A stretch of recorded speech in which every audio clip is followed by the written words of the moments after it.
Jesus. Hallelujah, hallelujah, hallelujah, hallelujah, hallelujah. धन्यवाद, धन्यवाद, धन्यवाद प्रभु यीशु मसीह। धन्यवाद प्रभु, धन्यवाद देते हैं प्रभु आज के सुंदर दिन के लिए प्रभु, कि आपने इस दिन तक हम सबों को सही सलामत रखा प्रभु। आपने हम में से हर एक को ये सुंदर अवसर दिया प्रभु, कि हम आपके चरणों में, आपकी बारगाही में प्रभु अपने सरों को झुका पाते हैं प्रभु। आपकी दयासन के आगे अपने विनती को ला पाते हैं प्रभु। प्रभु अपने आप को आपके सामर्थ्य हाथ में हम समर्पित करते हैं प्रभु। हमारा स्वीकार कीजिए और प्रभु हमारे जीवन में आपकी मर्जी को पूरा कीजिए प्रभु। हमें वो सुंदरता आप ही दीजिए प्रभु। प्रभु इस संसार की अभिलाषाओं से दूर करते हुए प्रभु आपकी महिमा में हमें भर दीजिए प्रभु यीशु। प्रभु आज की इस आराधना में जो गीत हम गाते हैं, जो वाद्य बजाते हैं, जो वचन को सुनते सुनाते हैं, सारी बातों के द्वारा प्रभु आपको मान, महिमा, आदर और गौरव मिलने पाए प्रभु यीशु मसीह। आपके ही नाम को महिमा मिलने पाए प्रभु यीशु मसीह। प्रभु हमारे जीवन में आप ऊंचे किए जाए, चाहे हम घट जाए प्रभु, परंतु आपको पूरी महिमा मिले प्रभु। इस शाम के समय जितने भी इस आराधना में जुड़ना चाहते हैं प्रभु, उनकी हर तरह की जरूरतों को आप अपनी दया के भंडार से पूरा कीजिए प्रभु यीशु। प्रभु उनकी इंटरनेट की जरूरत हो या उनके साधन की जरूरतें हैं प्रभु, आप अपनी दया के भंडार से उनकी जरूरतों को पूरा कीजिए, ताकि ज्यादा से ज्यादा लोग प्रभु इस आराधना में शामिल होकर आपके उत्तम आशीषों को प्राप्त कर सके प्रभु। प्रभु आपसे हम अनुग्रह की मांग करते हैं, आपके मार्गदर्शन की मांग करते हैं प्रभु। आप ही हमें मार्ग बताएं और उस पर हमको सिद्धता के साथ में चलाएं, ताकि आपके आने के दिन में हम सब आपके सिंहासन के आगे सिद्ध होकर खड़े हो सके। प्रभु हमारी अगुवाई कीजिए। अब से आगे के पूरे दिनों समय को हम आपके सामर्थ्य हाथ में सौंपते हैं। अब प्रार्थना हमारे उद्धार करता प्रभु यीशु मसीह नासरी के नाम से मांगते हैं, आमीन, आमीन, आमीन, आमीन, आमीन। इन बातों में से सीख कर ले रहे हैं, और जैसे जैसे ये लॉकडाउन खुलने की कगार पर होगा, जैसे जैसे वो ये समय बीतता रहेगा और जब हम अपनी कलीसियाओं में आएंगे तो हम काफी कुछ सीख चुके होंगे। प्रभु का मैं धन्यवाद देता हूं, चाहे लॉकडाउन ने हमें अपने घरों में रख दिया, परंतु अगर ये लॉकडाउन ना होता और हमारे चर्च में ही हम रेगुलर जा रहे होते, तो उससे भी बढ़कर शायद इस समय में हम काफी कुछ सीख कर ले रहे हैं। जैसे कल के दिन में हमने प्रेम के बारे में सीखा। पास्टर मिलर ने हमें बताया कि प्रेम की परिभाषा क्या होती है। आप उस कहानी को समझ चुके होंगे, जो कहानी वो बताना चाहते थे, कि एक व्यक्ति ने जैसे उस कुत्ते को पाला और उस कुत्ते के बीच में और उस व्यक्ति के बीच में प्यार कैसे पनपा, और उसका अंत भी हमने देखा। तो प्यार की परिभाषा कुछ ऐसी है। तो अलग अलग दिनों में कुछ तैयारियों के बारे में भी हम सीख रहे थे। जब पिछले 3 सेशन में मैंने आपको, तीसरा सेशन मेरा आज का है, पहला सेशन में मैंने आपको बताया था हमें तैयार रहना है अच्छी गवाही देने के लिए। और गवाही भी कैसी? सलोनी, प्यारी, प्यार से गवाही देना है। दूसरी बात हमने परसों हमने सीखा कि हमें तैयार रहना है प्रचार करने के लिए, मतलब सुसमाचार सुनाने के लिए हमें हर समय तैयार रहना है। तैयारी क्यों करनी है हमको? हम पहले दिन से ही इस बात को सीख रहे हैं, क्योंकि यीशु मसीह तो कभी भी आएंगे।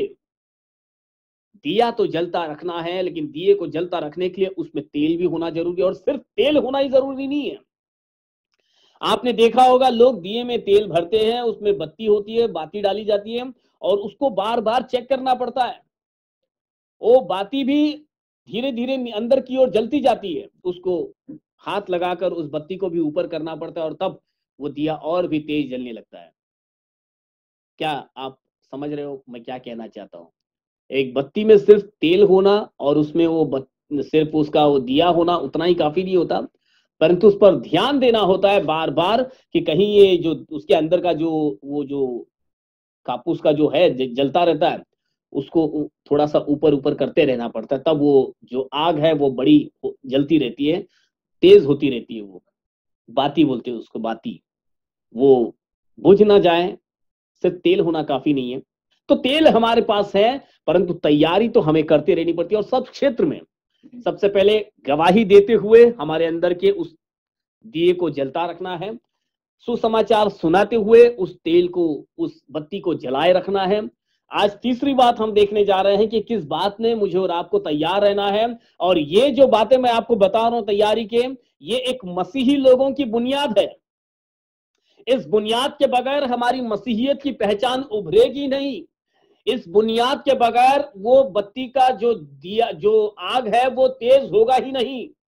जैसे सबके दिए बुझ जाते हैं या जलते हुए तो दिखते हैं, लेकिन उसमें रोशनी बड़ी कम होती है। अब सिर्फ बत्ती का जलता हुआ काफी नहीं है। एक बत्ती आपके घर में जल रही है और उसकी बत्ती अगर बहुत छोटी सी है तो घर के लिए वो फायदे का भी नहीं होता, क्योंकि बहुत ही नाम मात्र उजाला घर में होगा। लेकिन उस बत्ती का दिया अगर थोड़ा तेज जलेगा तो वो घर को प्रकाशित करेगा और उस प्रकाश का कुछ उस घर के लिए फायदा होगा। ऐसे ही मेरे और आपका मसीही जीवन भी है। जब हम मसीहियत के अंदर चल रहे हैं, हमारे पास तैयारियां तो काफी कुछ हमारे पास सामने रखी है, लेकिन इन तैयारियों में अगर हमारी प्रैक्टिस नहीं होगी, इन तैयारियों को अगर हम काम में नहीं ला रहे हैं, तो ये हमारे लिए काफी नहीं है। मसीहियों की ये बुनियाद है, उसी से मसीह उभरते हैं। सिर्फ मसीही टाइटल, एक क्रिश्चियन होने का टाइटल, एक कलीसिया में जाने वाले विश्वासी होने का टाइटल ही काफी नहीं है। क्योंकि मैं आपको याद दिलाना चाहता हूं, मत्ती उसके 5वीं अध्याय के अंदर यीशु मसीह के कुछ वाक्य को हम देख सकते हैं। मैं निकालने नहीं बोल रहा हूं, आपको सिर्फ वो वाक्य याद दिला रहा हूं कि यीशु मसीह का जो नजरिया क्या था उस समय विश्वासियों के बीच और चेलों के बीच में। आप जान रहे होंगे मैं क्या कहना चाहता हूं। विश्वासी तो 5,000 7,000 लोग ऐसे आते थे एक विश्वास के साथ कि हम जब यीशु मसीह के पास आएंगे हमें रोटी मिल जाएगी, हमें आसरा मिल जाएगा, अच्छे वचन मिलेंगे, चंगाई मिलेगी, अंधे देखेंगे, लंगड़े चलेंगे। उस आशा से वो विश्वासियों की एक बड़ी भीड़ यीशु मसीह के आसपास में हुआ करती थी। लेकिन यीशु मसीह का उस भीड़ की ओर देखने का नजरिया और अपने चेलों की ओर देखने का नजरिया दोनों में फर्क था। यीशु मसीह चेलों के साथ बैठकर उनको सिखाते थे, उनके साथ ज्यादा समय बिताते थे, उनको अपने दिल की बातें बताते थे और उन्हें स्वर्गीय राज्य की हर एक ऐसी जो गहरी बातों के साथ उनको उन्नत कराते थे। लेकिन बाकी जो साधारण विश्वासी आते थे उनकी उस वक्त की जरूरत को सिर्फ यीशु मसीह पूरी करते थे। उस वक्त की जरूरत, उनको तरस आता था इस भीड़ के ऊपर, तो यीशु मसीह उस भीड़ को खाना खिलाते थे। उस भीड़ में कोई अंधा आ गया, उसको आंखें दे दी। उस भीड़ के अंदर कोई लंगड़ा आ गया, उसको पैर दे दिया। और वो भीड़ जो कई सच्चाइयों को जानती नहीं है, उनको कुछ सच्चाइयों की बातें बताकर उनको दिलासा, तसल्ली ऐसा दे दिया उनको। ये उस भीड़ के साथ एक अलग व्यवहार होता था। यानी कि मैं ये नहीं कहता कि परमेश्वर पक्षपात करता था, लेकिन मैं यहां पर एक नजरिए की बात बता रहा हूं कि एक साधारण विश्वासी होना और यीशु मसीह के चेले होना, इन दोनों में बड़ा फर्क होता है। एक सच्ची मसीहियत को अगर लेकर चलना है तो उस चेलेपन की ओर हमें आगे बढ़ना है और उस बुनियाद में हमें एक तैयारी को रखनी है। सबसे पहले हमें गवाही देने के लिए तैयार रहना है, जो हमने 3 सेशन पहले सीखा। दूसरी बात, हमें सुसमाचार बताने के लिए तैयार रहना है। तीसरी बात हम लोग देखेंगे, पहला तीमुथियुस उसके 6 अध्याय को निकालेंगे। पहला तीमुथियुस 6 अध्याय और उसका 18 वचन निकालेंगे। इन थोड़े दिन हम तीमुथियुस के पुस्तक के ऊपर काफी ध्यान दे रहे हैं और काफी हम उसकी गहराइयों को देखेंगे हम लोग इस कुछ दिनों के अंदर। तो पहला तीमुथियुस 6 अध्याय उसका 18 आयत पढ़े।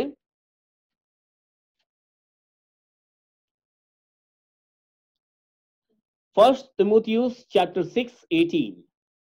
You can read from your side. आप अपने अपने घरों में इस आयत को पढ़ें और मैं यहां से पढ़कर आपको बताता हूं। 18 आयत में यूं लिखा है, वे भलाई करें और भले कामों में धनी बने। दूसरी बात, और उदार और सहायता देने में तत्पर हो। तत्पर हो मतलब तैयार रहे। तत्पर मतलब तैयार। तो यहां पर एक और तैयारी आज हम और आप देख रहे हैं, क्या कि भलाई करने में और उदारता से देने में। मसीह लोगों की यह भी एक खास पहचान है। देने में प्रभु यीशु मसीह ने अपना हाथ कभी छोटा नहीं किया, प्रभु का हाथ बड़ा रहा। प्रभु कहते हैं कि मांगो तो तुम्हें दिया जाएगा, निराश नहीं किए जाओगे। तो हम एक मसीह होने के नाते जब यीशु मसीह का स्वभाव हमारे अंदर है, तो यीशु मसीह कहते हैं यदि कोई तुझसे तेरा कुर्ता मांगे तो अपना दोहर भी दे देना, सिर्फ कुर्ता ही मत दे देना। हम कई बार लोग हमारे पास कुछ सहायता की आशा रखते हैं, हम उनकी सहायता कर सकते हैं, लेकिन दिल थोड़ा, हाथ थोड़ा हम छोटा कर देते हैं। अरे शर्ट ही तो मांगा है ना, तो शर्ट ही दे देते। उसके साथ मैचिंग वाला पैंट भी है, वो अच्छा लगता है, लेकिन वो क्यों दे हम। और यदि कोई वस्तु मांगी है, आप जोड़ लगा, एक जोड़ी वाली चीज है कोई, किसी ने कोई आपसे एक चीज मांगी तो आप उसके साथ वाली चीज देने से ये कर दोगे, छुपा के रख दोगे, क्या करना है? नहीं देंगे, तोड़ ओड़ दिया तो। खुदा का कलाम बताता है यदि तू दे सकता है तो देने से मना न करना। आप इस बात को हमेशा ध्यान में रखना। ये एक मसीहियत की कुंजी मैं आपको बता रहा हूं, चाबी आपको बता रहा हूं, जिसमें आपका इतना बड़ा आशीष छुप जाता है। कई बार मैं आपको इसकी गवाही भी दे सकता हूं। मेरे खुद के जीवन के अंदर मैंने ये अनुभव किया है और आज तक मैं अनुभव कर रहा हूं। कई बार मेरी हैसियत नहीं होती है लोगों की सहायता करने की, मैं बड़ी बात करने के लिए नहीं बता रहा हूं, लेकिन एक मसीही का हृदय कैसे होना चाहिए इसके लिए मैं आपको ये गवाही दे रहा हूं। और वो भी गवाही आजकल की नहीं है, ये पीछे बीते आई थिंक, मैं जय भारत में कब से हूँ, आज से, हाँ, 20 साल पहले मैं 2000 में मैंने शुरू किया था। तो आप जोड़ लीजिए आज 2020 है, तो 20 साल पहले मैंने एक कंपनी ज्वाइन की और उसके बाद उस कंपनी के अंदर 12 साल में था वहां पर, तकरीबन 12 साल। लेकिन इन 12 सालों में एक ऐसी वहां पर मेरी इमेज या तस्वीर रही, मेरे पास जेब में पैसा हो ना हो, लेकिन किसी को ऐसे नहीं मालूम होता था कि सुनील भाई के पास पैसे है या नहीं। वो एक पूरे विश्वास के साथ मेरे साथ सामने आते थे, सुनील भाई हमें एक 200 रुपए की जरूरत है, मिल जाएगा क्या? और अगर मेरे पास सिर्फ 200 ही रुपए होंगे और उसके अलावा मेरा अक्सर ट्रेन का पास भी होगा, तो भी मुझसे मना करने को नहीं होगा। क्यों?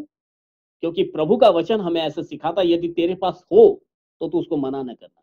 तो मेरे पास किसी ने 200 मांगे और मेरे पास 200 है, मैं डिनाई नहीं कर सकता कि यार नहीं दे सकता हूँ।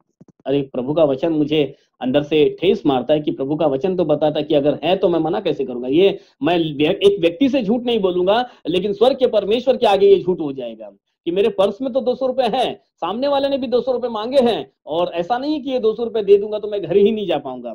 मेरे पास अभी ट्रेन का पास है, बस का पास है, मैं घर तक तो आराम से पहुंच जाऊंगा, और घर पे जाऊंगा तो पैसे तो वैसे ही मिल जाएंगे, मेरे घर पे तो पैसे है।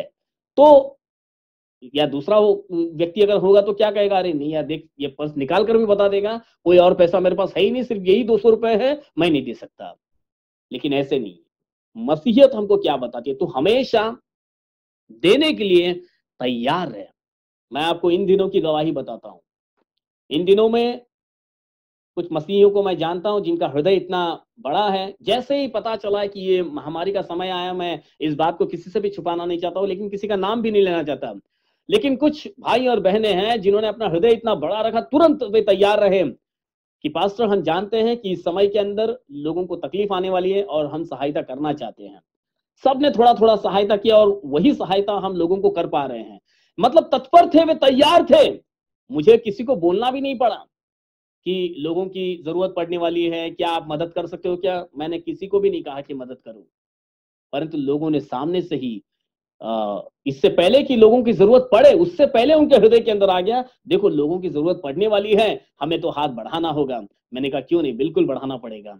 और देखो वे तैयार थे, क्योंकि उनको मालूम था, उन्होंने कहा यही समय है, हम अच्छी कटनी काट सकते हैं, एक अच्छी फसल बो सकते हैं। और तो वे अच्छी फसल बोने के लिए तत्पर तैयार थे।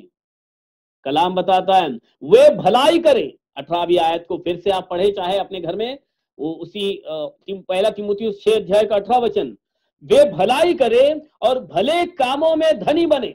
अगर हमें धनी बनना है, अमीर बनना है हमको, तो किन कामों में अमीर बनना है, किन कामों में धनी बनना है? भलाई करने में हमको धनी बनना है। उसमें लिखा है और उदार और सहायता देने में तत्पर हो, तैयार रहे, कभी भी तैयार रहे कि भाई कोई भी मेरे पास सहायता के लिए आ सकता है, क्योंकि मैं मसीही हूं। प्रभु ने मुझे अपने राज्य के लिए चुना है। प्रभु यीशु ने मुझे एक पहचान दी है कि मैं मसीहियत की गवाही दूं। तो मेरी गवाही सिर्फ मेरे शब्दों में ना रहे, मेरी गवाही सिर्फ मेरे बड़े बोले वचनों में ना रहे। वचन तो मेरा ताज है, लेकिन वचन जो मुझे सिखाता है वो मेरी क्रियाओं में मुझको बताना है। मुझे सहायता करने में तत्पर रहना होगा, तैयार रहना होगा। जब मैं सहायता करूंगा तो मैं प्रभु यीशु मसीह को ही लोगों के अंदर लेकर जा पाऊंगा। यदि मैं सहायता के लिए हाथ बढ़ाऊंगा तो ही यीशु मसीह का कार्य पूरा होगा। प्रभु यीशु मसीह ने भी मांगने वालों को देने का वायदा किया है, निराश न होने के लिए कहा है, विश्वास से मांगने के लिए कहा है, क्योंकि यह ऐसा दरवाजा है, क्योंकि यह ऐसा परमेश्वर है जो निराश नहीं करने वाला। उसके पास मिलेगा क्योंकि वो तैयार है। ये सिर्फ मेरे और आपके तैयार रहने की बात नहीं है, क्योंकि हमारा परमेश्वर ही तैयार है, तो मुझे और आपको भी तैयार रहना होगा। Am I right? मैं सही कह रहा हूं? यस, क्योंकि बाइबल बताती है हमें धनी होना है किस बात में? भलाई करने में, पैसों में धनी नहीं होना है। क्यों? क्योंकि उसका एक वचन ऊपर अगर आप पढ़ोगे तो लिखा है, ऐसा लिखा है 17वीं आयत को आप देखो, इस संसार के धनवानों को आज्ञा दे, इस संसार के धनवानों को आज्ञा दे कि वे अभिमानी ना हो और चंचल धन पर आशा न रखे। चंचल धन बोला है, वो धन जो धन कभी आपके पास सदा काल के लिए नहीं रहता है। आज आपके पास लाख है, कल कुछ भी नहीं हो सकता है। 2 लाख है, 4 लाख है, आज तो पैसों का कोई स्थायित्व ही नहीं है। पंख है, उड़ फर करके उड़ जाता है, वो कभी शाश्वत बना ही नहीं रहता। पैसा आता ही है जाने के लिए, वो जाएगा। तो उसके ऊपर ऐसा लिखा है, तो चंचल धन पर आशा न रखे। आशा न रखे का दूसरा शब्द है, मैं हमें आपको इन दिनों में आशा का दूसरा शब्द बता रहा हूं। आशा का दूसरा शब्द विश्वास ही है। आप उस जगह पर ऐसा भी बोल सकते हो कि उस चंचल धन पर विश्वास न रखे। मतलब लोगों को धन पर बड़ा विश्वास होता है, मेरे पास धन है तो मैं कुछ भी कर सकता हूं ना। आज लोगों के पास धन है लेकिन वो बच नहीं पा रहे हैं। There are many millionaires, Italy के अंदर, जर्मनी के अंदर पैसे बहुत थे लेकिन बचा नहीं पाया पैसा ने उनको। आज मैं एक वीडियो देख रहा था अपने तिलक नगर का ही, तिलक नगर के साइड में किसी को क्वारंटीन करने के लिए, यानी किसी को अस्पताल जाना था, कोरोना हो गया था, अस्पताल जाना है। 12 घंटे से वो धड़पड़ कर रहा था, कोई मुझे अस्पताल पहुंचा दो, कोई मदद के लिए नहीं आ रहा है। बोल रहा मैं पैसा खर्चा करना चाहता हूं, मुझे टिकट का फ्री का सर्विस नहीं चाहिए, मैं पैसे दूंगा लेकिन कोई मुझे इलाज के लिए लेकर जाओ, लेकिन कोई रिस्पॉन्स ही नहीं आ रहा है। और इलाके वालों ने काफी मेहनत की, पुलिस को बुलाया, 12 घंटे ये सब चलता रहा। और तब जाके शाम को, दोपहर को कुछ तो उनको एम्बुलेंस में डालकर अस्पताल, प्राइवेट गाड़ी में डाल के उनको अस्पताल ले जाया गया। तो कितना धन भी होगा तो भी समय पर वो धन काम नहीं आ रहा। बहुतों ने करोड़ों अरबों जमा किए लेकिन वो सब कुछ पीछे छोड़कर चले गए। जैसे पास्टर मिलर हमेशा एक बात चर्च में कहा करते थे, अगर यदि आप लोगों को याद होगा, आज तक क्या किसी व्यक्ति ने अपने साथ, आपने वो एटीएम में जो पैसा डालने वाली गाड़ी आती है, उस गाड़ी को साथ में लेकर जाते हुए देखा है क्या? मृत्यु के समय में कोई भी अपने साथ धन की पेटी लेकर नहीं जाता। कोई भी अपने साथ वो हिसाब किताब आईसीआईसीआई में कितना रखा है, एक्सेस में कितना रखा है, ये पूरा हिसाब किताब का क्या बोलते हैं उसको, जो लिस्ट आती है, वो कुछ नहीं लेकर जाता। वो जब जाता है तो पूरी तरह से खाली रहता है। वचन बताता है कि धनवानों से कह दे, धनवानों से कह दे, उनको आज्ञा दे, सिर्फ कह मत दे, लिखा है कमांड देम, आज्ञा दे उनको कि वे अभिमानी ना हो जाए, क्योंकि चंचल धन है वो। लिखा है चंचल धन पर आशा न रखे। इस चंचल धन पर, चंचल आज इसका है, आज हमारा है, कल किसी और का है। वो हमेशा किसी एक का ही बना नहीं रहता वो पैसा। आज आपके जेब में है, कल किसी और के जेब में रहेगा। आप ही का, आपके पास का आज का पैसा कल किसी और के जेब में रहेगा। वो चंचल है। लिखा है चंचल धन पर विश्वास न रखे, परंतु परमेश्वर पर जो हमारे सुख के लिए सब कुछ, परंतु किस पर विश्वास रखना है? परमेश्वर पर, जो हमारे सुख के लिए, लिखा है जो हमारे सुख के लिए सब कुछ बहुतायत से देता है। Please note down in your Bible. आप अपनी बाइबल के अंदर इस 17वीं आयत को और 18वीं आयत को हाईलाइट कर दीजिए। Read again and preach. ये लोगों को बताए, क्योंकि लिखा है आज्ञा दे धनवानों को। तो मुझे और आपको और लोगों को ये बात बतानी है क्या? कि इस चंचल धन पर विश्वास न रखे। एक ही परमेश्वर है जो हमारे अच्छाई के लिए, लिखा है कि परमेश्वर पर जो हमारे सुख के लिए सब कुछ बहुतायत से देता है, उस पर भरोसा रखें। और 19वीं आयत बताता है, और आगे के लिए एक अच्छी नींव डालकर रखे। देखो, आज जैसे मैंने आपको 2-3 बिंदु अभी बताए। एक तो भलाई करने में तत्पर रहे, तैयार रहें, लोगों की मदद करने के लिए तैयार रहें, और इस चंचल धन के ऊपर आशा न रखें। और फिर किस पर आशा रखे, किस पर विश्वास रखे? तो परमेश्वर पर विश्वास रखे। जब आप ये 4 चीज यहां पर कर रहे हो बराबर से, तो 19वीं आयत मेरे और आपके लिए ये कहता है, और आगे के लिए एक अच्छी नींव डाले। मैंने आपको शुरू में बताया, हम मसीही लोगों की जो बुनियाद, मतलब नींव, फाउंडेशन, इंग्लिश में फाउंडेशन बोलेंगे और हिंदी में बुनियाद कहेंगे या नींव कहेंगे। तो एक अच्छी नींव के बगैर उसके ऊपर का घर सही रह नहीं सकता। अगर अच्छा नींव है तो घर को कोई गिरा नहीं सकता।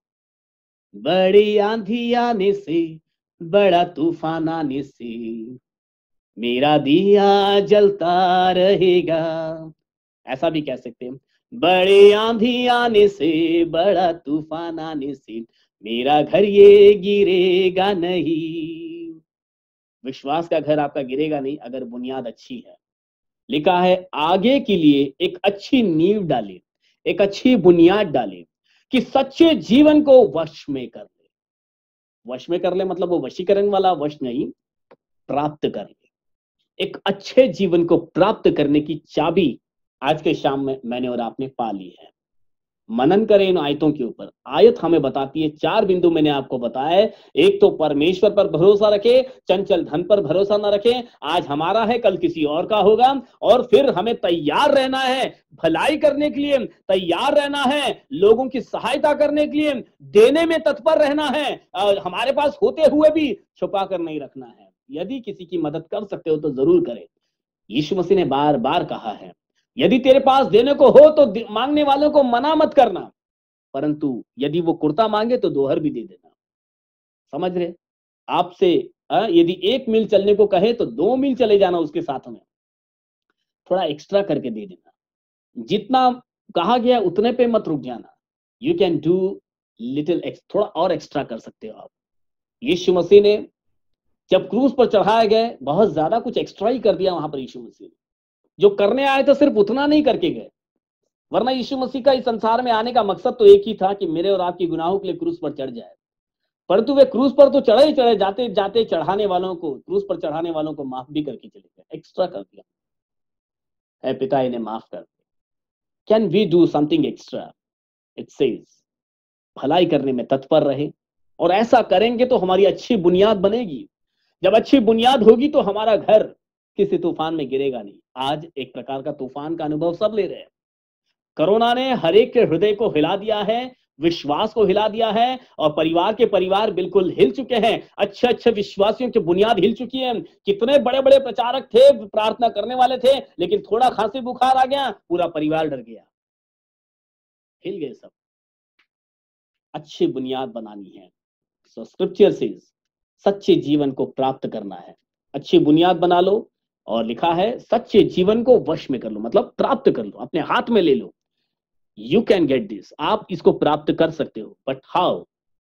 जब आप इन बिंदुओं पर ध्यान दोगे। So write down this, meditate this, इस पर अभ्यास करें। ये नहीं कि चलो पास्टर ने एक 20-25 मिनट बोल दिया, अच्छा बोला, बड़ा अच्छा लगा सुनने में, नहीं। अगेन यू कैन मेडिटेट, फिर से पढ़े, क्योंकि यही हमारी बुनियाद है। इसी के अनुसार हमको चलना है और प्रभु के आगे हमें सिद्ध होना है। प्रभु यीशु मसीह इस वचन के पढ़े जाने पर हम सबों को आशीषित करें, और प्रार्थना करेंगे हम सब। जैसे मैंने आपको बताया, हम हर समय किसी न किसी नए लोगों से सुन रहे हैं, तो आज मैंने सोचा है कि कोई बात नहीं, आपको सरप्राइज देंगे और कौन प्रचारक हमारे सामने आएंगे प्रचार करने के लिए। सो लेट्स प्रे, प्रार्थना करेंगे, और आप भी प्रार्थना करें कि हमें प्रभु के संदेश नए नए लोगों से सुनने को मिले, और जैसे आपका प्रार्थना होगा प्रभु आपकी कामनाओं को पूरा करेंगे। सो आइए, हाँ, कल सुबह की आराधना के लिए अनाउंसमेंट कर रहा हूं मैं। सुबह 9 बजे, कल रविवार है, और सुबह 9 बजे हम लोग आराधना के लिए शामिल होंगे। जैसे मैंने आपको बताया था, तैयारी के साथ में आएंगे हम सब। मैं किसी को भी प्रार्थना करने के लिए बोल दूंगा। ऐसे नहीं है कि क्योंकि घर से हम आराधना करें तो कैसे भी नहीं। ये प्रभु का समय है, आराधना का समय है, और सभी लोग जैसे चर्च जाने के लिए तैयार होते हैं वैसे ही तैयार होंगे, अपने घरों में वैसे ही प्रार्थना के लिए बैठेंगे, और फिर वैसे ही हम प्रभु के सामने अपना समय बिताएंगे। तो तैयार रहें कल के लिए। सो आइए हम प्रार्थना कर आज की इस आराधना को हम समाप्त करेंगे। Let's pray. Hallelujah Lord Jesus. मैं चाहूंगा आज के इस शाम के समय, यदि हमारे बीच में से कोई प्रार्थना करना चाहते हैं, सामने से यदि आप लोग चाहे, मैं चाहूंगा आज भाई रोहित हमारे साथ में जुड़े हुए हैं। सो ब्रदर रोहित, आप अपना माइक चालू कर दीजिए। and you can lead us in prayer. आइए हम सभी लोग अपनी आंखों को बंद करेंगे और हम प्रार्थना करेंगे। हालेलुया। धन्यवाद स्वर्गीय पिता परमेश्वर प्रभु यीशु मसीह जी, हम आपको धन्यवाद देते हैं। प्यारे पिता परमेश्वर प्रभु यीशु मसीह जी, अभी तक आपने हम सभी को संभाले रखा, इसके लिए हम आपका धन्यवाद देते हैं मेरे प्यारे पिता परमेश्वर। और प्रभु यीशु मसीह जी, आप हमें हर रोज हर दिन परमेश्वर इसी रीति से मिलाते रहना और आगे भी ऐसे ही मिलाते रहना। और परमेश्वर प्रभु यीशु मसीह जी, आपने हर एक चीजों में सहायता मदद की, इसके लिए हम आपका धन्यवाद देते। विशेष करके परमेश्वर जो भी आराधना हुई, जो भी प्रार्थना और जो भी परमेश्वर प्रभु यीशु मसीह जी आपके दास ने हमें वचन सुना है, वो सारी चीजों के द्वारा परमेश्वर आप हर एक लोगों का आशीर्वाद और ब्लेसिंग करना और सारे लोगों की सहायता और मदद करना।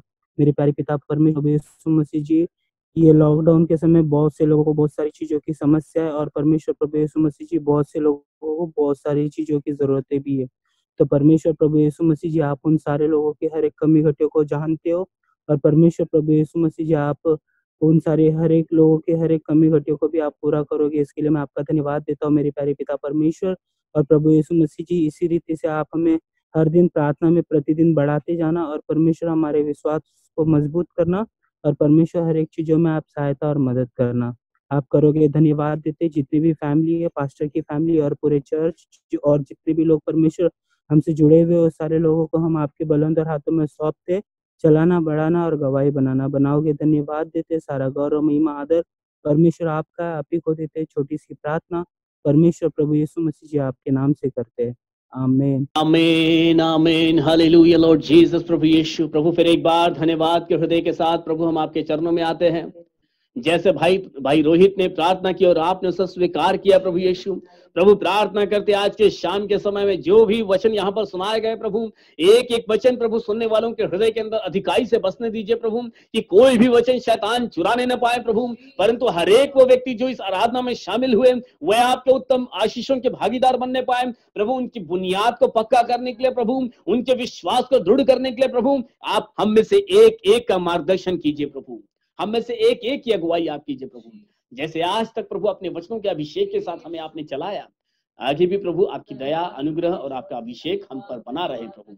कल सुबह की आराधना के लिए प्रार्थना करते हैं प्रभु, हर एक को समय पर प्रभु इस आराधना में शामिल होने के लिए उनकी सहायता कीजिए, उनकी जरूरतों को आप पूरा कीजिए। कोई रुकावटें उनका रास्ता ना रोकने पाए, परंतु समय पर प्रभु वह इस आराधना में शामिल होकर आपके उत्तम गवाह बने प्रभु और आप में सिद्ध होते जाए प्रभु। प्रभु अब से आगे के पूरे दिन समय को हम आपके सामर्थ्य हाथ में सौंपते हैं। अब प्रार्थना हमारे उद्धार करता प्रभु यीशु मसीह नासरी के नाम से मांगते हैं, सब मिलकर कहेंगे आमीन आमीन आमीन आमीन। स्वर्ग मर्त्य पाताल के खुदावन प्रभु यीशु मसीह का अनुग्रह और उसकी दया, प्रभु यीशु मसीह की आशीषें और शांति हम सबों के संग प्रभु यीशु मसीह के दूसरे आगमन तक बनी रहे। आमीन आमीन आमीन। Praise the Lord.